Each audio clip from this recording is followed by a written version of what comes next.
هبي أنصار الهدى عبي ركب الفدا. السلام عليكم ورحمة الله وبركاته. بسم الله الرحمن الرحيم. الحمد لله نحمده ونستعينه ونستغفره ونؤمن به ونتوكل عليه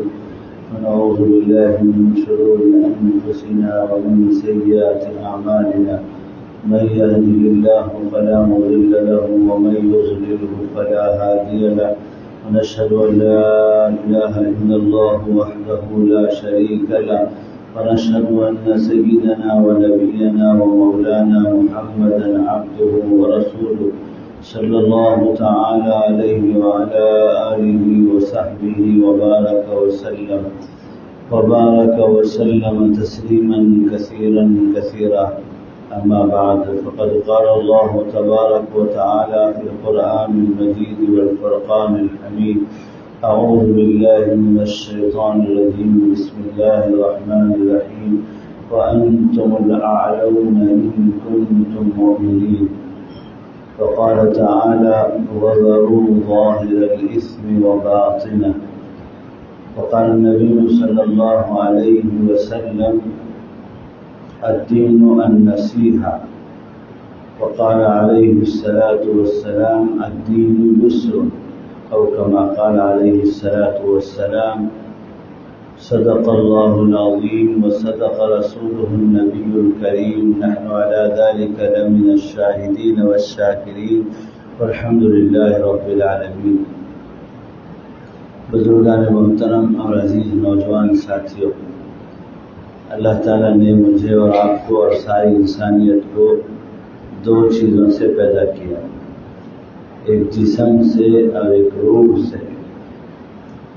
اور جسم تابع ہے روح کے.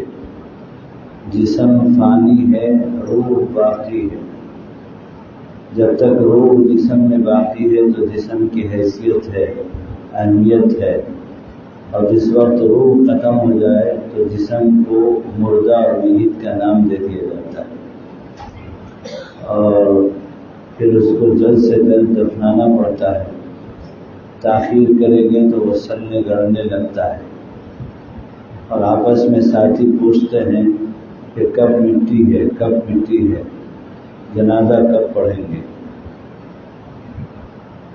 معلوم یہ ہوا کہ جسم اصل نہیں ہے، روح اصل ہے. قبر کا مرحلہ، حشر کا مرحلہ، یہ سب ارواح کے ساتھ ہے. اور پھر آدمی انسان ہمیشہ ہمیشہ ابد الآباد جنت میں جاتا ہے، اس کی روح جاتی ہے. لیکن دنیا میں دیکھنے کو یہ ملتا ہے کہ انسان رات و دن جسم کی فکر میں لگا رہتا ہے. ذرا سی جسم کے اندر کوئی تغیر و تبدیلی آئی تو فوراً آدمی پریشان ہو جاتا ہے اور اس کے ٹھیک کرنے کی طرف متوجہ ہوتا ہے. ظاہر بدن میں یا باطن بدن میں، پیٹ کے باہر یا پیٹ کے اندر، سینے کے باہر یا سینے کے اندر، سر کے باہر یا سر کے اندر، جسم کے کسی بھی حصے میں کوئی پریشانی آ جائے تو آدمی متوجہ ہوتا ہے اور ڈاکٹر سے، معالج سے رجوع کرتا ہے. اور ڈاکٹر اور معالج اس کو 4 مرحلوں سے لے جاتے ہیں. ایک تو دوا بتاتے ہیں، اور ایک تو پرہیز بتاتے ہیں، اور ایک تو ورزش بتاتے ہیں، اور ایک تو ٹانک بتاتے ہیں کہ بیماری کی وجہ سے کمزوری آ گئی ہے، اس لیے انرجی ٹانک لکھتے ہیں. لیکن آدمی اپنے روح کی بیماری پر فکر مند نہیں ہوتا، اور روح کو صحت مند رکھنے کے لیے فکر مند نہیں ہوتا. جناب نبی کریم صلی اللہ تعالی علیہ وسلم فرماتے ہیں: لِكُلِّ شَيْءٍ سِقَالٌ وَسِقَالَةُ الْقُلُوبِ كَثْرَةُ ذِكْرِ اللَّهِ. کہ ہر چیز کو زنگ، غبار اور بیماری آ جاتی ہے اسی طرح سے دل کو بھی بیماری اور زنگ اور غبار آ جاتا ہے۔ قرآن میں کہا گیا کلا بل ران علی قلوبہم ما کانوا یکسبون، کہ جب بندہ گناہ کرتا ہے تو ایک سیاہ نقطہ لگ جاتا ہے، اور اگر توبہ کر لے تو وہ سیاہ نقطہ مٹ جاتا ہے، اور اگر توبہ نہیں کرتا گناہ کے بعد پھر دوبارہ گناہ کرتا ہے تو ایک اور نقطہ لگتا ہے، یہاں تک کہ دل کالا ہو جاتا ہے، سیاہ ہو جاتا ہے،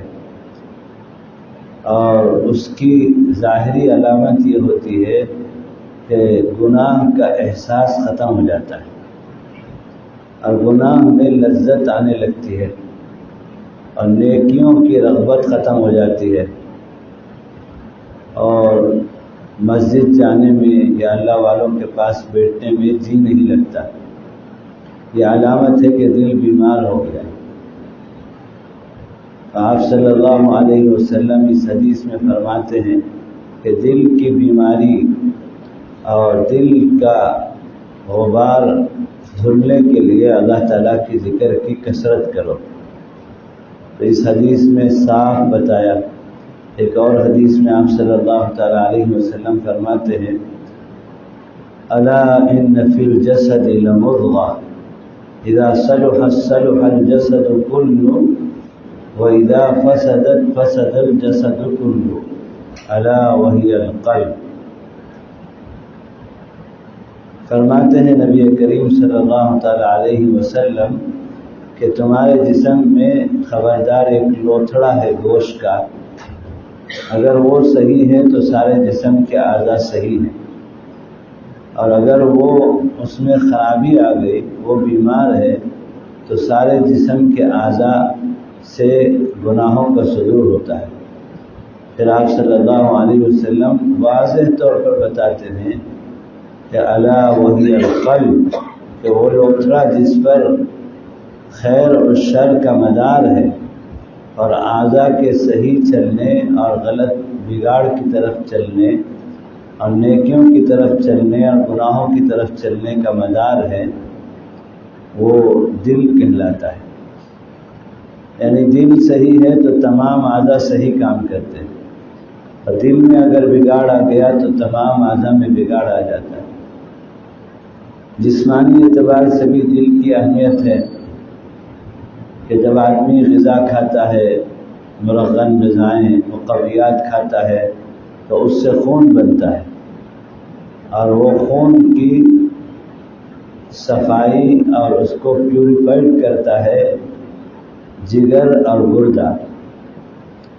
میڈیکلی اعتبار سے جگر اور گردے کا یہ کام ہے، اور پھر وہ خون آگے پہنچتا ہے دل میں، اور دل یہ خون کی ٹنکی ہے، وہاں سے جسم کے ہر عضو کا تعلق ہے۔ باریک باریک رگیں ہوتی ہیں جو قلب سے ہر عضو کی طرف جاتے ہیں۔ آپ اسکول میں انسانی جسم کا پورا خاکہ آپ دیکھتے ہوں گے تو آپ کو اندازہ ہوگا کہ پورے جسم سے رگیں آ رہی ہیں، اور سب کا مرکز دل ہے، اور ان رگوں میں اگر کسی طرح کا اتار چڑھاؤ 19-20 کا فرق آ گیا اور خون کی سپلائی صحیح نہیں ہو رہی ہے تو پھر بلاکیج کہتے ہیں، اور ہارٹ اٹیک ہوتا ہے، اور اینجیوگرام ہوتا ہے، اور پھر اس کے بعد اوپن ہارٹ سرجری ہوتی ہے، اور کبھی اسٹن کر کے اس کو کھول دیا جاتا ہے، جو رگیں چپک جاتی ہیں ان کو ایک قسم کا ایک آلہ ڈال کر اس کی چپکاہٹ کو ختم کر کے اسے پھلایا جاتا ہے تاکہ خون کا دوران چالو ہو۔ اور کبھی ایسا ہوتا ہے کہ پورے طور پر حملہ ہوتا ہے، دورہ پڑتا ہے تو ہارٹ فیل ہو جاتا ہے اور آدمی مر جاتا ہے، حالانکہ آنکھیں صحیح ہیں اور کان اور زبان اور ہاتھ پیر صحیح ہیں۔ ابھی تھوڑی دیر پہلے تک انسان بالکل صحیح سالم کام کر رہا تھا، لیکن ہارٹ فیل ہوا اور آدمی ختم۔ تو بعین ہی اسی طرح نبی کریم صلی اللہ تعالی علیہ وسلم فرماتے ہیں باطنی نظام کا معاملہ ہے، روح کا معاملہ ہے کہ وہاں سے اعضاء کو اللہ کا نور سپلائی ہوتا ہے، اور جب اللہ کا نور ہر عضو میں جاتا ہے تو اس سے خیر کے کام کا وجود ہوتا ہے۔ اور اگر ہم نے قلب کو گناہوں کی وجہ سے بیمار کر دیا، غلیظ کر دیا، تو وہ غلاظت جب جاتی ہے اعضاء کے اندر تو پھر بجائے نیکی کے گناہ کا صدور ہوتا ہے اور گناہ کرنے میں لذت آتی۔ جیسے جسمانی نظام کی ترتیب ہے بعین ہی، اسی طرح سے روح کی، کہ روح بھی صحت مند اور بیمار، جسم بھی صحت مند اور بیمار۔ جسم اگر صحت مند ہے تو انسان کو جینے میں مزہ آتا ہے، اور روح کو اگر صحت مند ہے تو پھر اس کو عبادات میں جی لگتا ہے، طاعات کی طرف طبیعت میں رغبت پیدا ہوتی ہے، اور گناہ سے نفرت اور دوری ہوتی ہے۔ اور اگر جسم بیمار ہے تو ذائقہ ختم ہو جاتا ہے، ساری نعمتیں سامنے موجود ہونے کے باوجود بھی کسی چیز کے کھانے میں مزہ نہیں آتا، اور طبیعت نڈھال ہو جاتی ہے اور زندگی اچاٹ معلوم ہوتی ہے۔ تو اسی طرح سے اگر دل بیمار ہو جائے تو آدمی کو عبادتوں میں، طاعات میں مزہ نہیں آتا، اور آہستہ آہستہ کر کے اس کے اندر ایک قسم کی زندگی بیزارگی کی کیفیت پیدا ہو جاتی ہے، اور دنیا میں رہنے کو بھی نہیں چاہتا۔ اس کو خانقاہ میں قبض کی کیفیت کہتے ہیں کہ روحانی اعتبار سے انقباض ہو جاتا ہے، تو پھر آدمی پریشان ہو جاتا ہے۔ تو میرا یہ کہنا ہے کہ جس طرح ہم جسم جو فانی ہے، جس کا تعلق زمین کے اوپر تک ہے، اور زمین کے اندر جاتے ہی اسے کیڑے مکوڑوں کی غذا وہ ہو جاتی ہے اور پھر اس کو ختم کر دیا جاتا ہے،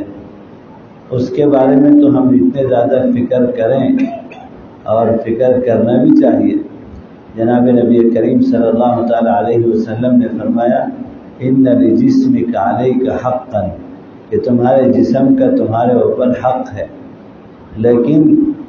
کوئی شخص اگر صرف جسم ہی کے پیچھے پڑ جائے اور روح کے بارے میں فکر نہ کرے تو یہ عقل مندی کے خلاف ہے، اس لیے کہ روح تو زمین کے نیچے قبر میں بھی، حشر میں بھی اور جنت میں بھی باقی رہنے والی چیز ہے۔ تو جسم جو فانی ہے اس کی جب اتنی فکر کر رہے ہیں تو اس سے کئی گنا بڑھ کر روح کی صحت مندی کی فکر کرنے کی ضرورت ہے۔ اب روح کی بیماریاں کیا ہے؟ جسم کی بیماریاں ہیں مختلف اعضاء شکنی، یعنی جگہ جگہ پر درد ہوتا ہے، اور اسی طرح سے کبھی گر کر فریکچر ہو جاتا ہے، ہڈیاں ٹوٹ جاتی ہیں، اسی طرح سے پیٹ کے اندر درد ہوتا ہے، سر میں درد ہوتا ہے، بینائی چلی جاتی ہے، سماعت چلی جاتی ہے، گویائی چلی جاتی ہے، کمزوری لاحق ہو جاتی ہے، طرح طرح کی ہر عضو کے اندر کبھی پھیپھڑے میں پانی بھر جاتا ہے، کبھی دل بڑا ہو جاتا ہے، کبھی جگر کی خرابیاں ہو جاتی ہے، شوگر ہو جاتا ہے، مختلف بیماریاں ہوتی ہیں، اور بعض بڑی بڑی بیماریاں ہیں لوگ جن کو نام لیتے ہوئے بھی ڈرتے ہیں، کینسر ہے، ایڈز ہے،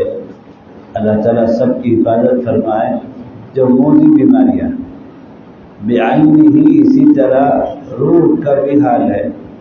کہ روح کی بیماریاں جسم کی بیماریوں سے زیادہ خطرناک ہیں۔ محی السنہ حضرت شاہ ابرار الحق صاحب علیہ نامہ، جن کا فیض اس صوبے میں بہت پھیلا ہے اور وہ بار بار یہاں آئے ہیں، وہ فرماتے تھے کہ جسم کی بیماریوں سے زیادہ اگر علاج ناممکن ہو تو آدمی مر جائے گا، اس سے زیادہ آخری تو ہے نہیں کچھ۔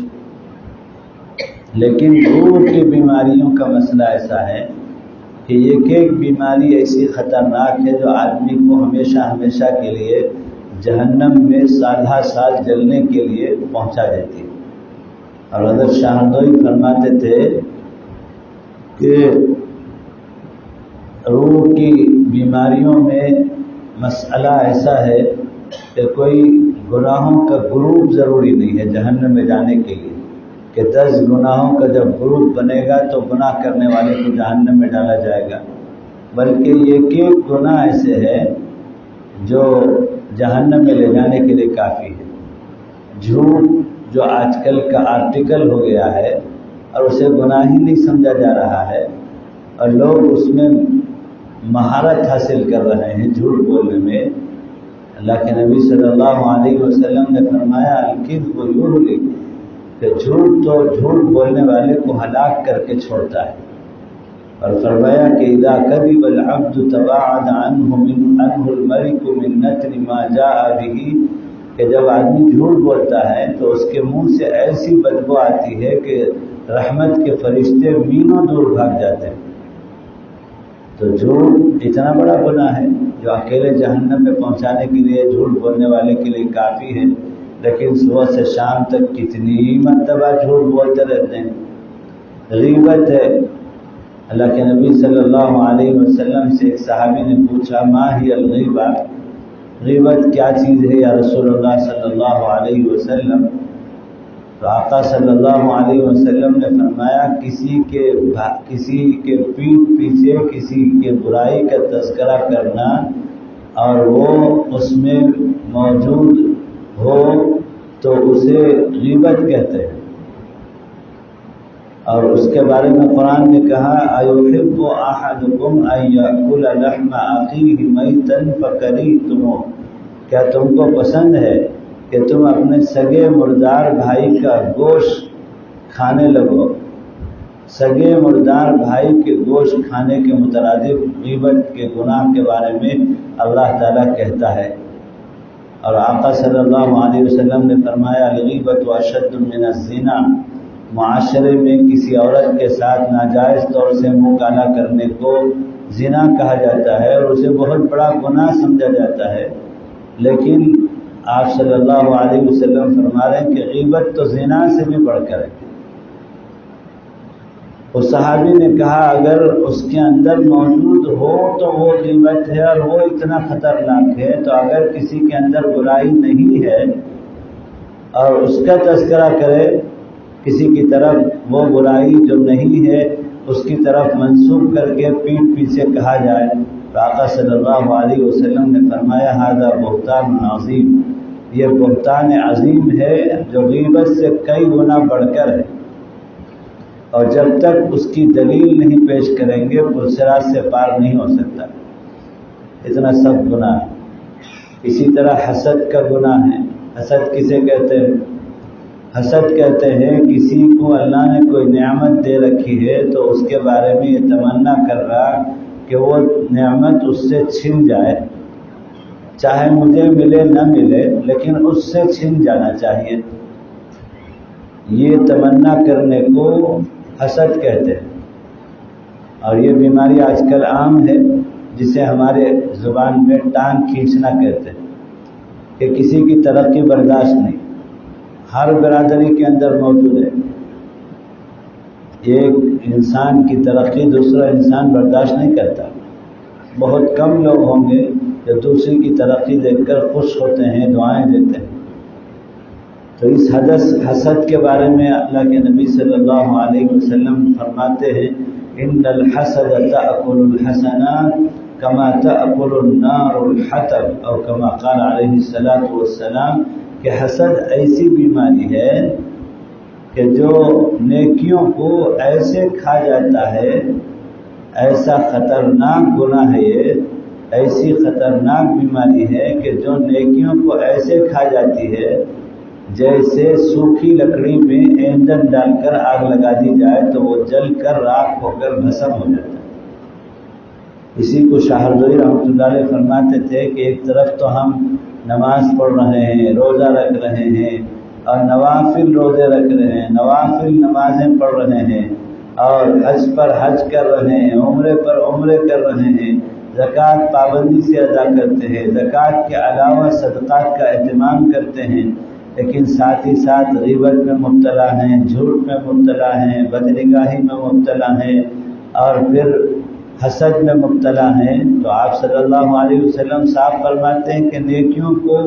کھا جاتی ہے یہ بیماریاں۔ تو میرے عزیز دوستو، بہت ہی زیادہ خطرے کی بات ہے کہ ایک طرف ہم نیکی بھی کر رہے ہیں اور ایک طرف ہم گناہ بھی کر رہے ہیں اور اس کا احساس بھی ہمارے اندر نہیں ہے، تو پھر وہ گناہ ہماری نیکیوں کو کھائے جا رہے ہیں، اور ہم تو سمجھ رہے ہیں کہ ہماری نیکیاں جمع ہو رہی ہیں، لیکن وہ نیکیاں تو ان گناہوں کی وجہ سے ختم ہو جا رہی ہیں۔ تو اس لیے جتنا زیادہ ہم جسم کا فکر کرتے ہیں اس سے بھی زیادہ روح کی فکر کی ضرورت ہے، اور روح کی ان بیماریوں کو صحت سے بدلنے کے لیے، جیسے جسم کی بیماریوں کو صحت سے بدلنے کے لیے ڈاکٹر اور معالج اور طبیب ہوتے ہیں، اس طرح سے روحانی بیماریوں کے علاج کے لیے طبیب اور ڈاکٹر اور معالج ہوتے ہیں، انہی کو اللہ والے کہا جاتا ہے۔ اور جس طرح ڈاکٹر جسمانی بیماریوں کو پہچان کر اس کی علامتوں کو دیکھ کر 4 چیزیں میں نے بتایا کہ لکھتے ہیں، 4 مرحلوں سے بیمار کو گزرواتے ہیں، دوا لکھتے ہیں، پرہیز بتاتے ہیں، ورزش بتاتے ہیں اور ٹانک لکھتے ہیں، اسی طرح بعینی ہی روحانی معالج اللہ والے بھی روحانی بیماریوں کے لیے دوا بتاتے ہیں، پرہیز بتاتے ہیں، ورزش بتاتے ہیں، اور اسی طرح سے ٹانک لکھتے ہیں۔ 4 مرحلوں سے گزر کر روحانی بیمار صحت مند ہوتا ہے۔ اور جیسے فارسی میں کہا گیا کہ دوا اگرچہ تلخ تر است مفید تر است، کہ دوا جتنی زیادہ کڑوی ہوتی ہے اتنی زیادہ مفید ہوتی ہے۔ تو اسی طرح سے اللہ والوں کے ہاں بھی اگر کسی کو کسی کی ترقی دیکھ کر جلن ہو رہی ہے اور وہ حسد کی بیماری میں مبتلا ہے، تو پھر اللہ والوں کے پاس جانے پر وہ یہ نسخہ تجویز کرتے ہیں کہ جس کے ساتھ حسد ہو رہا ہے، جس کی ترقی کو دیکھ کر جلن ہو رہا ہے، تم اس کو سلام کرنے میں پہل کرو، آگے بڑھ کر سلام کرو، کڑوی دوا۔ اس کی ترقی دیکھ کر یہاں جلن اور تکلیف ہو رہی ہے، اور اللہ والے کہتے ہیں کہ سلام میں پہل کرو۔ اسی طرح دوسرا نسخہ بتاتے ہیں کہ اس کو کبھی کبھی اپنے دسترخوان میں بلا کر دعوت کھلاؤ۔ اسی طرح اللہ والے بتاتے ہیں کہ جس کی ترقی دیکھ کر جلن ہو رہا ہے، حسد کی بیماری ہو رہی ہے، اس کو اپنی طرف سے ہدیہ پیش کرو۔ تو یہ بالکل مخالف دوائیں، اینٹی بائیوٹک جسے کہتے ہیں، اکابرین طے کرتے ہیں ہر بیماری کے لیے، اور اللہ ان کو الہام کرتا ہے، تو پھر آہستہ آہستہ کر کے روحانی بیماریوں سے صحت ہوتی ہے، اور روح جب صحت ہوتی ہے تو گناہوں سے نفرت، طاعات کی رغبت پیدا ہوتی ہے اور زندگی میں مزہ آتا ہے۔ اسی کو اللہ تعالیٰ نے قرآن میں کہا،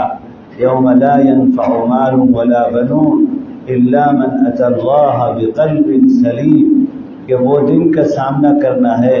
کہ جس دن یوم لا ينفع مال ولا بنون، نہ اولاد کام آنے والی ہے نہ مال کام آنے والا ہے۔ اس دن اگر کوئی شخص کامیاب ہوگا تو اس کی روح، وہ شخص جس کی روح صحت مند ہو، وہ شخص جو قلب سلیم لے کر آئے گا، جس کا دل پاکیزہ ہو، اس کے دل کے اندر کوئی روحانی بیماری نہ ہو، وہ شخص اس دن، جس دن نہ کوئی مال کام آئے گا، نہ کوئی آل کام آئے گا، نہ کوئی اولاد کام آئے گی، اس دن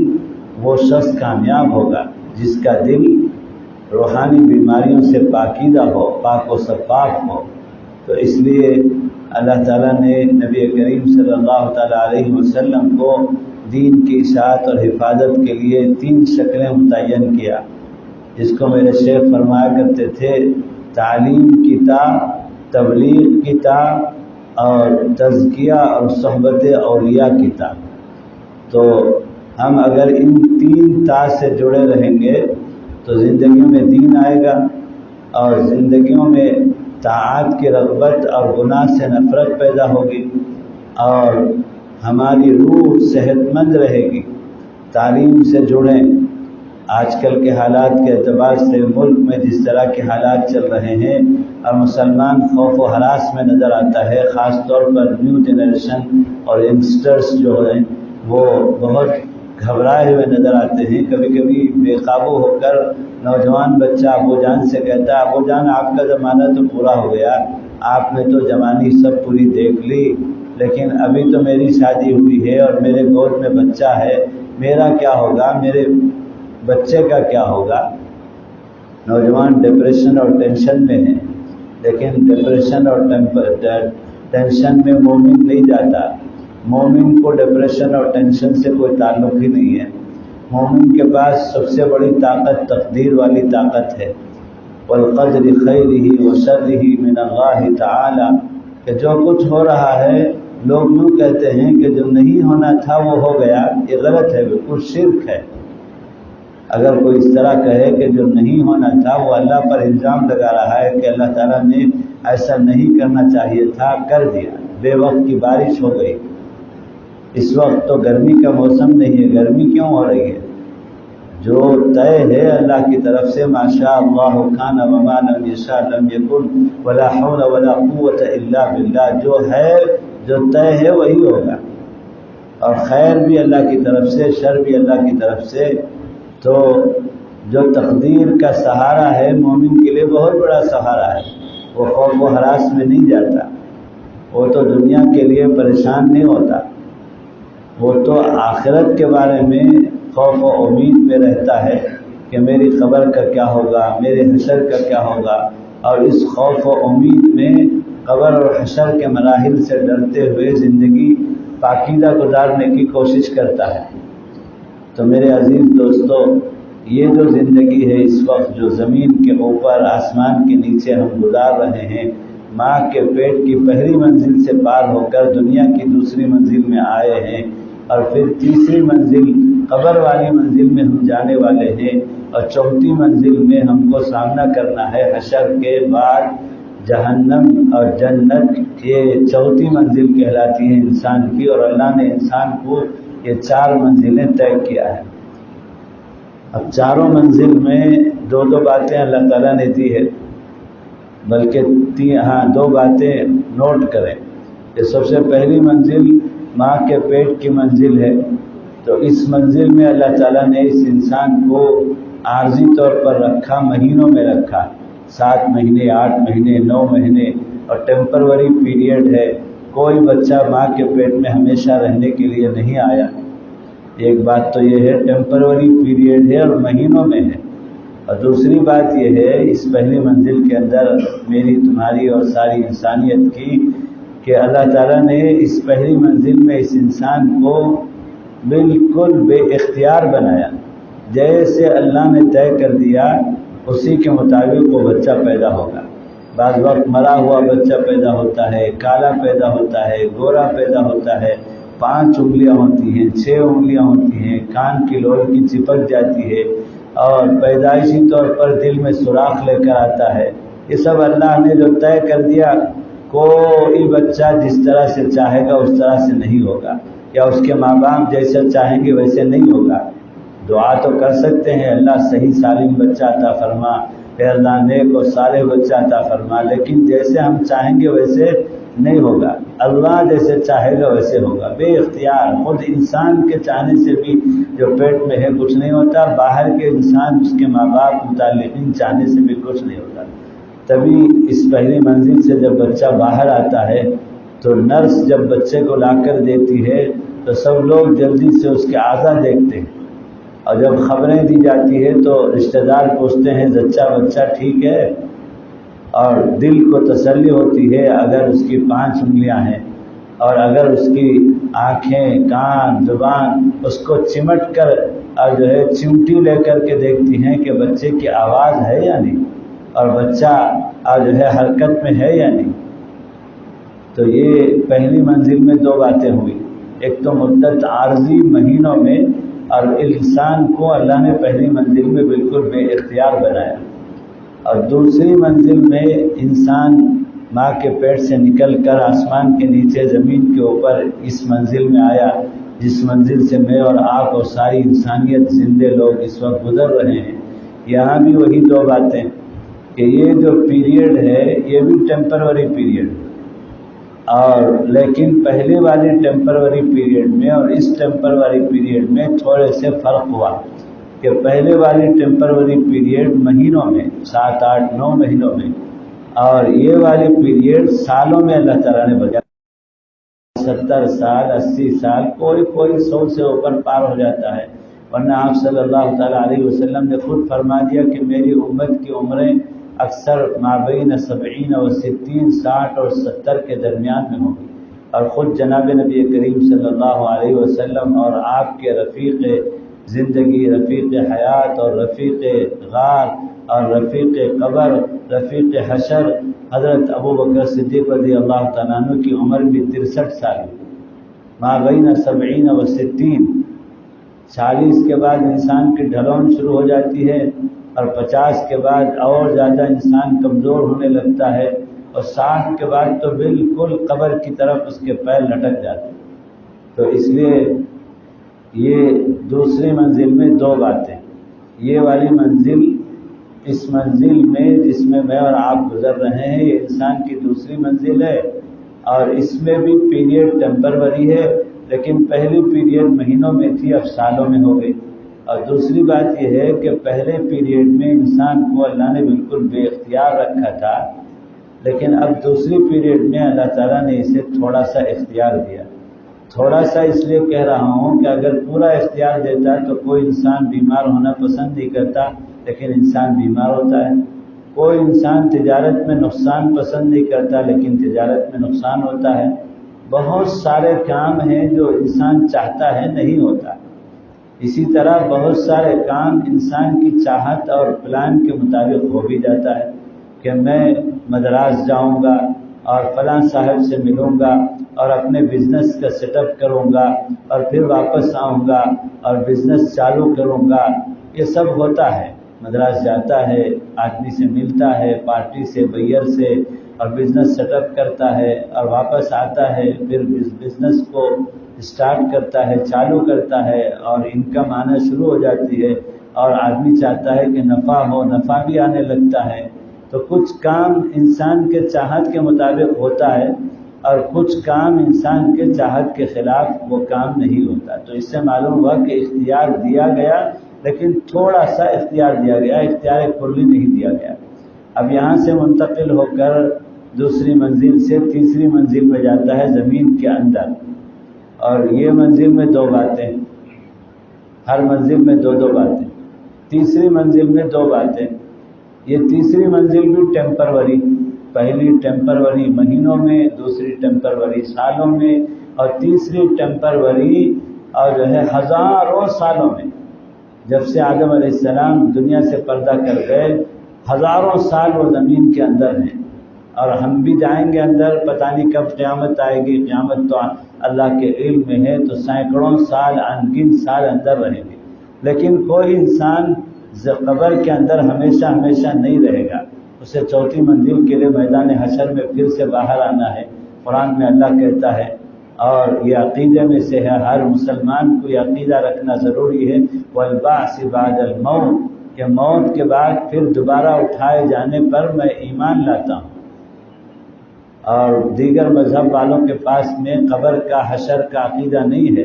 مومن ایمان میں داخل ہونے کے لیے توحید کا عقیدہ اور آپ صلی اللہ علیہ وسلم کی بعثت کے مقصد کا عقیدہ اور قبر اور آخرت کا عقیدہ جب تک نہیں رکھے گا تب تک ایمان میں داخل نہیں ہو سکتا ہے۔ تو لیکن یہ قبر والی منزل بھی ٹیمپروری ہے، اور پہلی دو منزلوں کے مقابلے میں فرق اتنا ہے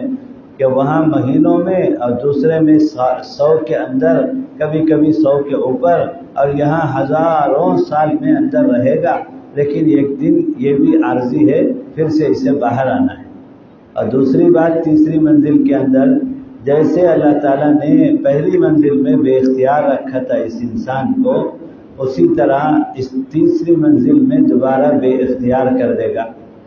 تیسری منزل میں آدمی منتقل ہوتے ہی، روح نکلتے ہی اس کے اعمال کا سلسلہ بند ہو جاتا ہے، اور یہ دنیا دارالعمل ہے، دارالامتحان ہے، اور قبر میں جانے کے بعد دارالجزا ہے، دارالسزا ہے، جو ہے سزا اور جزا ملنے کی جگہ ہے، وہاں عمل کی گنجائش ہے۔ 7ویں پارے میں اللہ تعالیٰ کفار اور مشرکین کے بارے میں کہتا ہے، وَلَوْ تَرَىٰ إِذْ وُقِفُوا عَلَى النَّارِ فَقَالُوا يَا لَيْتَنَا نُرَدُّ وَلَا نُكَذِّبَ بِآيَاتِ رَبِّنَا بَلْ بَدَا لَهُم مَّا كَانُوا يُخْفُونَ مِن قَبْلُ وَلَوْ رُدُّوا لَعَادُوا لِمَا نُهُوا عَنْهُ وَإِنَّهُمْ لَكَاذِبُونَ۔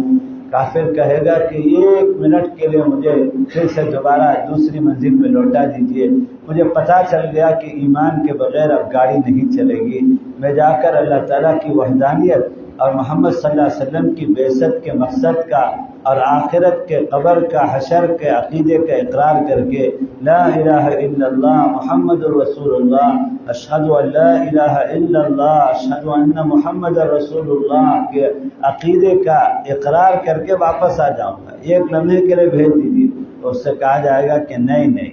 اب عمل کا زمانہ ختم، اب جو کچھ تم نے کیا،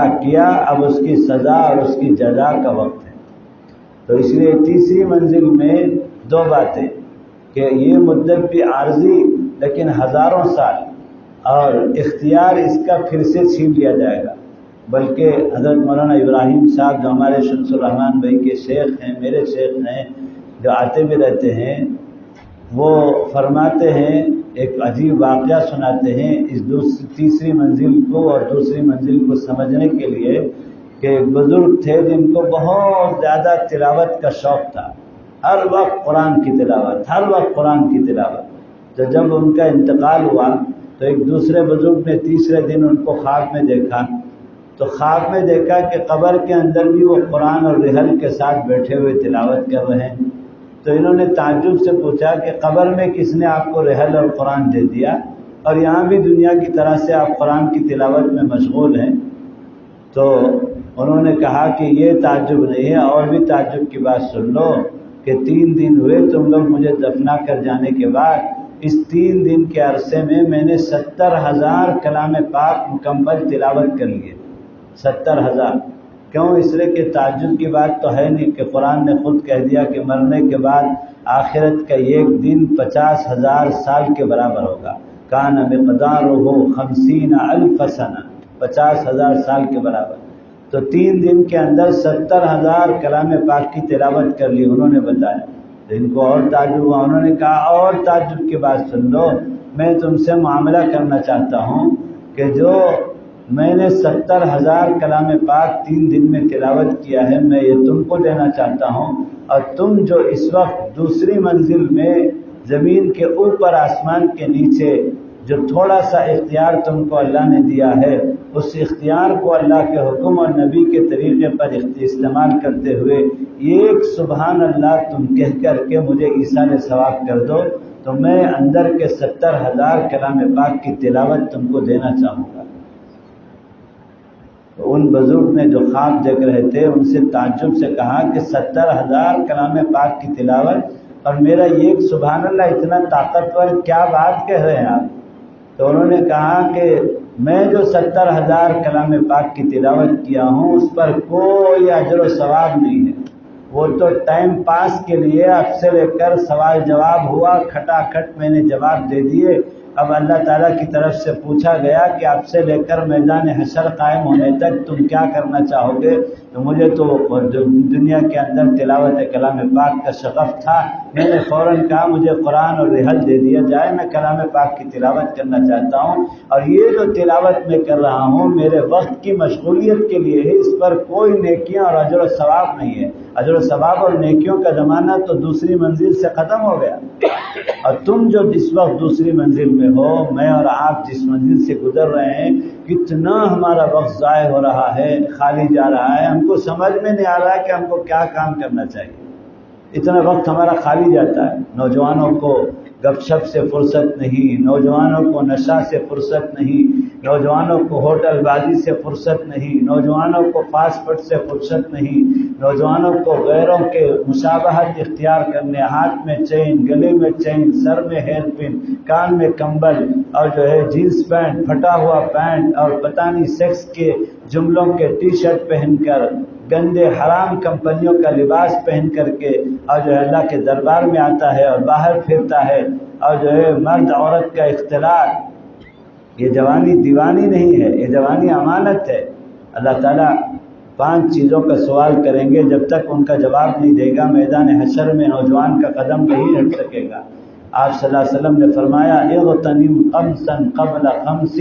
کہ 5 چیزوں کو 5 چیزوں سے پہلے غنیمت جان لو، بیماری سے پہلے صحت کو، اور فرصت سے پہلے اور کیا کہتے ہیں وہ مشغولیت سے پہلے فرصت کو، اور اسی طرح بڑھاپے سے پہلے جوانی کو۔ یہ جوانی اللہ کی امانت ہے، اور وہ جوان جس نے اس دوسری منزل میں اللہ کے حکم اور نبی کے طریقے کے مطابق جوانی گزار لی، اور اپنی جوانی کو اللہ کے نبی صلی اللہ علیہ وسلم کی پاکیزہ جوانی سے ملا لیا، تو حدیث میں آتا ہے کہ میدان محشر میں جہاں سے 4تھی منزل اس انسان کی شروع ہوتی ہے، حشر میں جہاں حساب کتاب کا مسئلہ بڑا کٹھین ہے، اور جہاں پرصراط کا مسئلہ بڑا کٹھین ہے، جہاں ترازو پر اعمال نامہ تلنے کا مسئلہ بڑا کٹھین ہے، اور یہ 3 امور سے پار ہو کے آدمی آگے کی 4تھی منزل میں جائے گا۔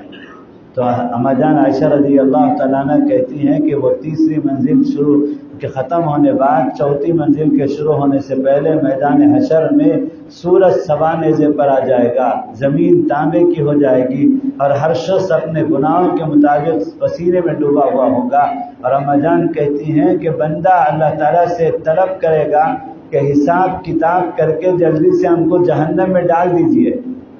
خود بندہ کہے گا کہ حساب کتاب کر کے جلدی سے جہنم میں ڈال دیجئے، وہ برداشت ہے، یہ اتنی تکلیف میں آپ نے ہم کو کیوں مشغول کر رکھا ہے؟ ایسی سخت ترین مراحل سے ساری انسانیت کو گزرنا ہے، مجھے اور آپ کو اللہ ہم سب کی حفاظت فرمائے۔ تو اس وقت میں 7 طبقے کو حدیث میں ہے، اللہ تعالیٰ نبی کریم صلی اللہ تعالیٰ علیہ وسلم صاحب شریعت فرماتے ہیں کہ 7 طبقے کو اللہ تعالیٰ اپنے عرش کے سائے میں جگہ دے گا۔ ان میں سے ایک وہ جوان بھی ہوگا جس نے اپنی جوانی پاکیزہ جوانی گزاری ہے، جس نے اپنی جوانی کو اس دوسرے منزل کے اندر اللہ کے حکم اور نبی کے طریقے پر گزارا ہے، جس نے اپنی جوانی کو یہود و نصارہ کے ملعون و مردود طریقے چھوڑ کر اللہ کے نبی صلی اللہ علیہ وسلم کے طریقے کے مطابق پاکیزہ جوانی گزاری ہے، تو اس کو عرش کے سائے میں جگہ دے گا۔ یہ الفاظ ہیں حدیث پاک کے، شاب نشا فی عبادت اللہ، وہ نوجوان جس نے اپنی جوانی کو اللہ کی عبادت میں، اللہ کے حکم کو پورا کرنے میں، نبی کے طریقے کے مطابق زندگی گزارنے میں صرف کیا۔ اس لیے آج جوانوں کا مسئلہ بڑا کٹھین ہے، بوڑھے تو پار ہو گئے، حالانکہ یہ فتنوں کا ایسا قرب قیامت کا زمانہ آیا ہے، اس موبائل کے فتنے کی وجہ سے اب بوڑھوں کی پاکیزگی اور پاک دامنی بھی ختم ہو گئی۔ بوڑھے لوگ رات کو نیند نہیں آتی تو یوٹیوب میں گندی فلمیں دیکھتے ہیں اور بچپن کے گانے سنتے رہتے ہیں، کان میں ایئر فون لگا کر۔ تو میرے دوستو، بڑھاپا بھی اب ہمارا چھن گیا ہے، بڑھاپے کی پاکیزگی بھی چھن گئی ہے، اس لیے بہت چوکنا رہنے کی ضرورت ہے کہ باطل اور شیطان اور نفس کسی طرح سے ہم کو اعمال پر، نیکیوں پر، طاعت پر چلنے نہیں دے رہا ہے۔ طرح طرح کی 1% ہے جو طاعت پر چلنے کے لیے ماحول ہے، اور 99% ماحول اس وقت میں گناہوں کی طرف کھینچ رہا ہے۔ ساری زندگی کے 5 شعبے، عقیدے کا شعبہ، عبادات کا شعبہ، اخلاقیات کا شعبہ، معاملات کا شعبہ، معاشرت کا شعبہ، سب میں یہود و نصارہ کا طریقہ آ گیا۔ اللہ معاف فرمائے۔ تو اس لیے جو عبادت نہیں کرتے وہ تو خطرے میں ہیں، جو کرتے ہیں وہ بھی خطروں میں آ گئے اس موبائل کی وجہ سے۔ بہت چوکنا رہنے کی ضرورت ہے۔ موبائل صرف مولانا ابراہیم صاحب فرماتے ہیں خبر دینے کے لیے اور خبر لینے کے لیے، اور اس وقت جب موبائل شروع ہوا تھا، محی السنہ حضرت شاہ ابرار الحق صاحب نے موبائل کے بارے میں یہ ضابطہ بتایا کہ موبائل کے ہم تابع نہیں ہیں، موبائل ہمارے تابع ہے۔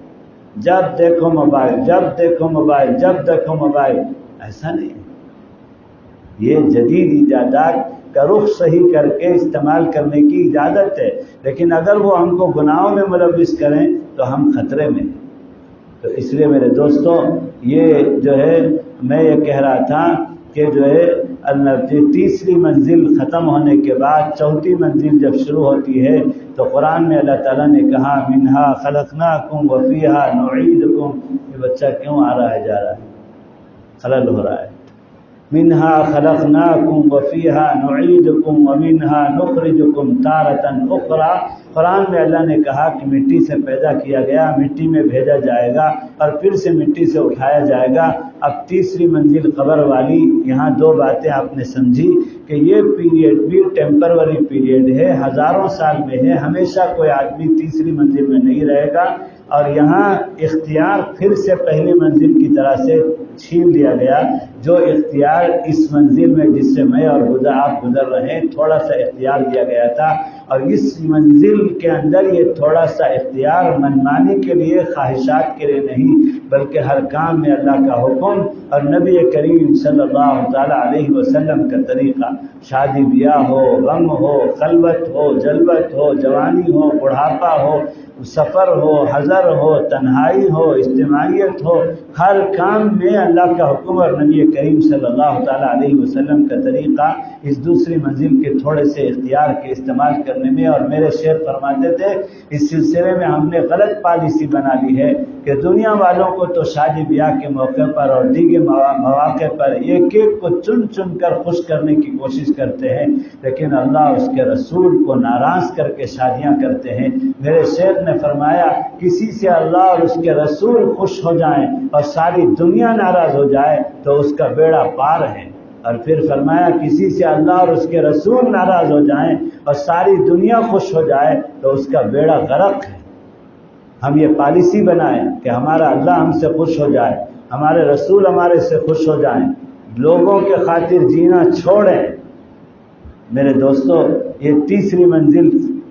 قبر کی ختم ہو کر اب چوتھی منزل شروع ہو رہی ہے۔ انسان اٹھائے جائیں گے اسرافیل علیہ السلام کے سر پھونکنے کے بعد۔ پہلے انسان آدم علیہ السلام سے لے کر قیامت تک کی صبح کا آخری انسان زمین سے باہر آئے گا، اور سینکڑوں ہزاروں سال میدان محشر میں کھڑے کھڑے گزر جائیں گے، اور وہاں پھر اس کے بعد حساب کتاب شروع ہوگا۔ اور حساب کتاب کا معاملہ اتنا کٹھین ہے، اتنا کٹھین ہے، قرآن میں اللہ تعالیٰ نے کہا یوم یفر المرء من اخیہ وامہ وابیہ وصاحبتہ وبنیہ، کہ وہ دن ہوگا کہ ماں باپ اولاد کو پہچاننے سے انکار کر دیں گے، اور اولاد ماں باپ کو پہچاننے سے، جن کے خاطر دنیا میں سب کچھ کیا تھا، وہ میدان حشر میں ایک نیکی پوچھنے کے لیے آئیں گے تو دینے کے لیے تیار نہیں کہ ہمارا خود کا لخلقہ ہے، ہم کہاں تم کو نیکی دیں گے، تم کون ہو یہ وقت میں آ کر ہم کو پریشان کر رہے ہو، جاؤ اپنا کام دیکھو۔ ماں باپ اولاد کو دھتکار دیں گے اور اولاد ماں باپ کو دھتکار دیں گے۔ قرآن کہتا ہے، سورہ عبس کے اندر یہ آیتیں موجود ہیں۔ تو اس لیے وہ چوتھی منزل سے پہلے یہ حشر کا میدان جب آئے گا تو اس وقت میں اس انسان کی دو حالت ہوگی۔ کتنی حالت ہوگی؟ دو حالت ہوگی، یا تو ایمان والا ہوگا اللہ کا بندہ اور بندی، اور یا تو کفر اور شرک کے ساتھ ہوگا۔ کفر اور شرک کے ساتھ ہے تو ہمیشہ ہمیشہ جہنم میں ڈالا جائے گا۔ کفر و شرک یہ ایسی غلیظ ترین چیز ہے، اللہ تعالیٰ کو انکار کرنا، اللہ تعالیٰ کے ساتھ اس کی طاقت میں، قدرت میں، اس کی وحدانیت میں دوسروں کو شریک کرنا، کہ اسے ہمیشہ ہمیشہ جہنم میں ڈال دیا جائے گا۔ اور کافر اور مشرکین کے لیے صرف انٹری ہے، ایگزٹ نہیں ہے۔ ایک مرتبہ داخل ہونے کے بعد پھر وہ دوبارہ باہر نہیں آئیں گے۔ اب جو یہ ایمان والا انسان بچ گیا، اس کی پھر دو حالت ہوگی، یا تو نیکوکار ہوگا یا تو گنہگار ہوگا۔ نیکوکار ہوگا اور حساب کتاب میں اس کے نامہ اعمال میں نیکی کا پردہ بھاری ہو گیا، ترازو میں پار ہو گیا، پلسرات میں پار ہو گیا، تو اب اسے جنت میں بھیج دیا جائے گا۔ وہ نیک انسان جو جنت میں چلا گیا، اس کے لیے انٹری ہے، ایگزٹ نہیں ہے۔ جنتی کو کبھی ایگزٹ نہیں ہے۔ وہ اگر کہے گا کہ میں ذرا اپنے بھائی کو جو جہنم میں ہے دیکھ کر آؤں، نہیں، جنتی جنت میں جانے کے بعد ختم۔ اور پھر اب گنہگار انسان باقی رہ گیا ہے نا۔ گنہگار انسان جو باقی رہ گیا،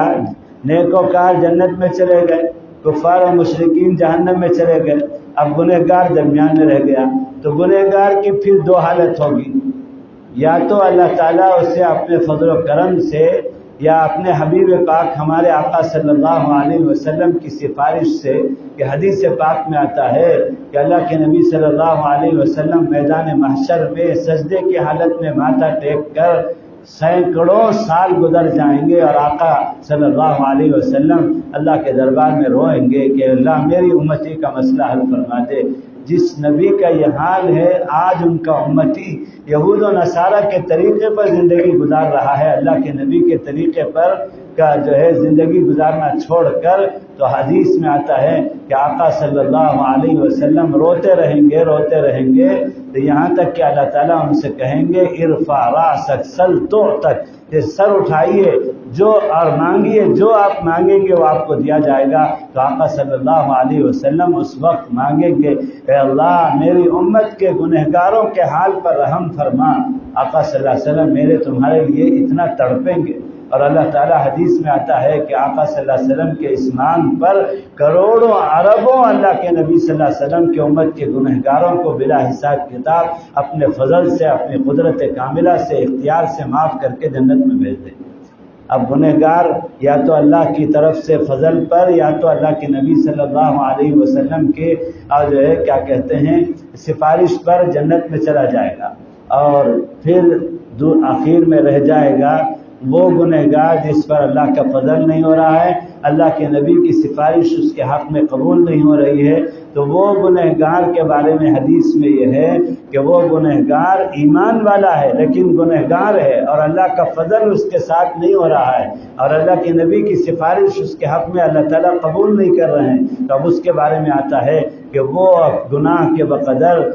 جو ہے جہنم میں بھیجا جائے گا، اور گناہ کے بقدر سزا کاٹ کر، اور اس کے بعد ادنا درجے کی جو سزا ہوگی جہنم میں، وہ آپ صلی اللہ علیہ وسلم کے چچا خواجہ ابو طالب، جنہوں نے 8 سال کی عمر سے لے کر 48 سال کی عمر تک اللہ کے نبی صلی اللہ علیہ وسلم کی پرورش کی بڑے ناز و نام کے ساتھ، خود ایمان نہیں قبول کیا، اللہ کی توفیق نہیں ہوئی، لیکن اپنے بھائی کے بیٹے عبداللہ حضرت محمد صلی اللہ علیہ وسلم کی بڑے ناز و نام کے ساتھ پالا، ان کو جوانی کے گر سکھائے، تجارت کے گر سکھائے، اور ان کی حفاظت کی، کسی کی مجال نہیں ان کی طرف نگاہ اٹھا کر دیکھے، اور ان کو قریش کی پاکیزہ خاتون کے ساتھ نکاح کروایا، ان کو بزنس سکھایا، اور ان کو امپورٹ سکھایا، ان کو ایکسپورٹ سکھایا، ان کو اون بزنس دیا، ساری چیزیں خواجہ ابو طالب نے کیا۔ تو آقا صلی اللہ علیہ وسلم اللہ کے حبیب کے ساتھ ان کے چچا نے اتنی جو ہے محبت اور پرورش کا معاملہ کیا، تو اللہ تعالیٰ چونکہ ایمان ان کے پاس نہیں ہے تو وہ جہنم میں جائیں گے، اور ان کو آقا صلی اللہ علیہ وسلم کی محبت اور پرورش کی وجہ سے ایمان کی حالت نہ ہونے کے باوجود بھی عذاب ہوگا، لیکن بہت ہلکا عذاب ہوگا، اور وہ ہلکا عذاب آقا صلی اللہ علیہ وسلم نے صاف فرمایا ہے کہ اس کے جو ہے آگ کی تپش جو نیچے تلووں سے جائے گی تو دماغ پک کر کھولتا رہے گا۔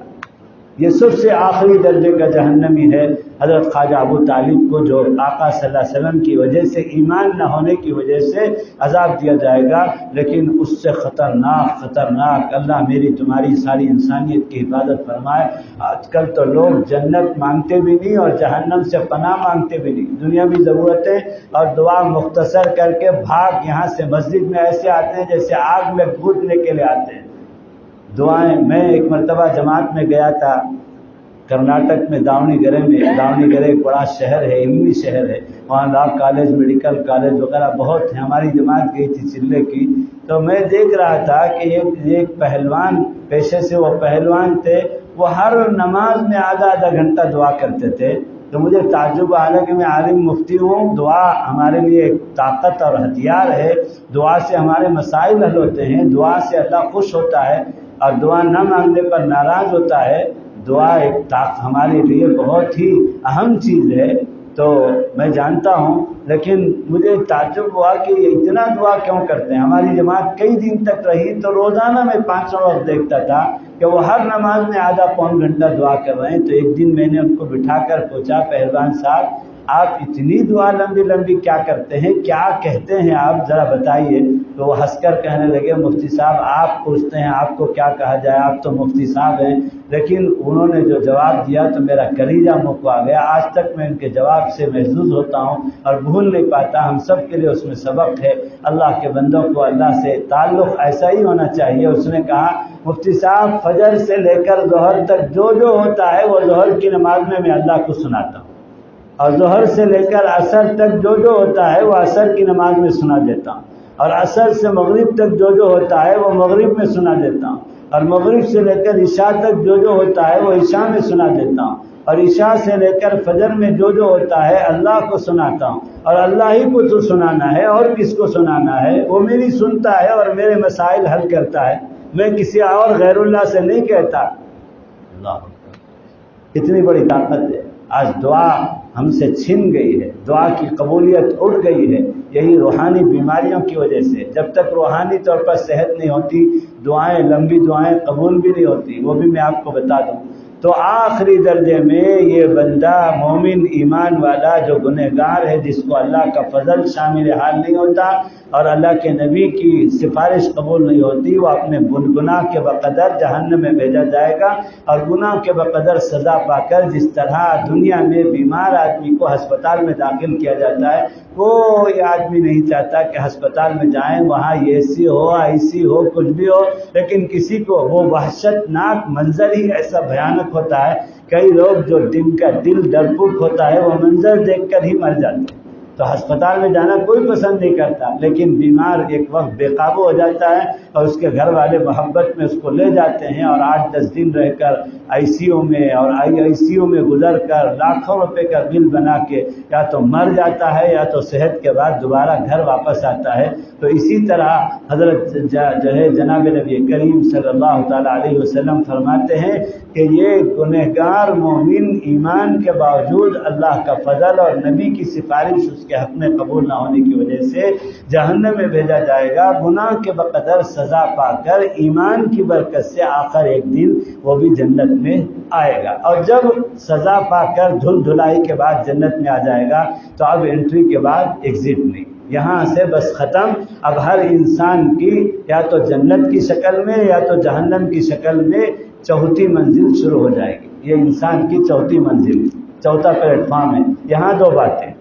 وہی ہر منزل میں دو باتیں، یہاں دو باتیں۔ یہاں کی جو پیریڈ ہے یہ پرماننٹ پیریڈ ہے، اب یہاں انٹری کے بعد ایگزٹ نہیں ہے، اور یہاں موت کو بھی موت آ جائے گی، ہمیشہ زندہ رہے گا، ہمیشہ موج مستی کرے گا۔ تو حدیث میں آتا ہے کہ یہ پیریڈ پرماننٹ پیریڈ ہے اور یہ عارضی نہیں ہے۔ اور دوسری بات یہ ہے کہ یہاں اس انسان کو جو پہلے بے اختیار رکھا گیا تھا ماں کے پیٹ میں، دوسری منزل میں اس منزل میں تھوڑا سا اختیار دیا گیا تھا تاکہ بندہ اس تھوڑے سے اختیار کو اللہ کے حکم اور نبی کے طریقے پر اختیار کر کے یا جو ہے اسے استعمال کر کے تیسری اور چوتھی منزل کو اچھا بنائے۔ تو میرے دوستو جو ہے اب یہ انسان کو با اختیار کل مختار کل بنا دیا جائے گا، اور جو وہ چاہے گا وہ ہوگا۔ اس کے لیے نہریں، اس کے لیے جنت کی محلیں، اس کے لیے حوریں، اور اس کے لیے غلمان، اور اس کے لیے طرح طرح کی نعمتیں، اور ساری نعمتیں دی جانے کے بعد ہزاروں سال کے بعد اللہ تعالیٰ اس سے پوچھے گا اور کچھ چاہیے، تو وہ سر کھجانے لگے گا کہ اتنی نعمتیں تو دے دی گئی، اور کون سی نعمت؟ تو وہاں بھی ایک جنتی دوسرے جنتی سے کہے گا، ارے دنیا میں کوئی مسئلہ اٹکتا تھا تو ہم ہمارے امام صاحب سے پوچھتے تھے، امام صاحب کہاں ہے، تلاش کرو ہمارے محلے کے۔ جنت میں بھی امام صاحب کی تلاش ہوگی۔ یہاں ہر وقت امام صاحب کو ستاتے رہتے ہیں نا، ذرا سنبھل کے جلدی سے معافی تلافی کر لو، وہاں بھی اس وقت میں امام صاحب ہی کام آئیں گے۔ اور یہ میں نہیں کہہ رہا ہوں، حدیث پاک میں اللہ کے نبی صلی اللہ علیہ وسلم نے فرمایا، جنتی ایک دوسرے سے کہیں گے ہمارے مولانا کہاں ہیں، تو مولانا ملیں گے جنت میں، وہ تو پہلے سے مولانا تو جنت میں ہوں گے، تو جنت میں مولانا بتائیں گے کہ میں نے تو تم کو دنیا میں جمعے کے بیان میں بتا دیا تھا، لیکن تم بھول گئے یہاں کی موج مستی میں آ کر، چلو ایک بار اور سن لو، اصل نعمت تو باقی ہے۔ اللہ تعالیٰ سے کہو کہ اللہ اصل نعمت تو باقی ہے، جلوہ دکھائیے، آپ اپنا جلوہ دکھائیے، آپ اپنی زیارت کروائیے۔ نیند آ رہی ہے۔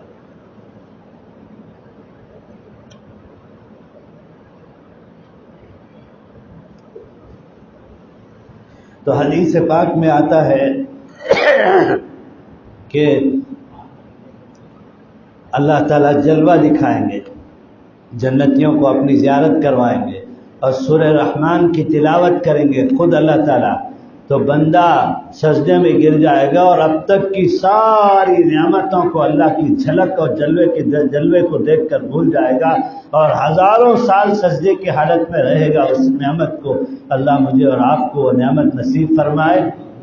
تو میرے دوستو یہ چوتھی منزل ہے۔ تو اب یہ چاروں منزل کا آپ محاسبہ کریں گے تو دوسری منزل جس سے میں اور آپ گزر رہے ہیں، یہ منزل بہت اہم ہے کہ اس منزل کے تھوڑے سے اختیار کو اگر ہم نے انسانوں کی خوشیوں کے خاطر جینا چھوڑ کر اللہ اور اس کے رسول کی خوشیوں کے خاطر جینا شروع کر دیں گے اور ہر کام میں اللہ کا حکم اور نبی کریم صلی اللہ علیہ وسلم کا طریقہ اپنائیں گے تو تیسری منزل بھی کامیاب اور چوتھی منزل بھی کامیاب۔ جب نیک بندہ مومن جاتا ہے قبر میں، سوال جواب سے پار ہو جاتا ہے، تو اب فرشتے جنت کی کھڑکی اس کی قبر کی طرف کھول دیتے ہیں اور یہ کہہ کر کے سلا کر چلے جاتے ہیں، نم کنومت العروس، ایسے سو جا جیسے دلہن سوتی ہے۔ اور ہزاروں سال کے بعد جب اسرافیل علیہ السلام اللہ کے حکم سے میدان محشر کے لیے دوبارہ سر پھونکیں گے، ایک مرتبہ قیامت کے لیے، ایک مرتبہ میدان محشر کے قیام کے لیے، دو ہی ڈیوٹی ہے اسرافیل علیہ السلام کی۔ تو اس وقت میں یہ بندہ کہے گا، مومن بندہ، کہ کس نے مجھے اتنی جلدی جگا دیا؟ جیسے گہری میٹھی نیند تھک کر سوتا ہے، ماں جگاتی ہے تو کہتا ہے کہ اتنی جلدی کیوں جگا دیا؟ ہزاروں سال سونے کے بعد کہے گا یہ مومن بندہ کہ کس نے مجھے اتنی جلدی جگا دیا؟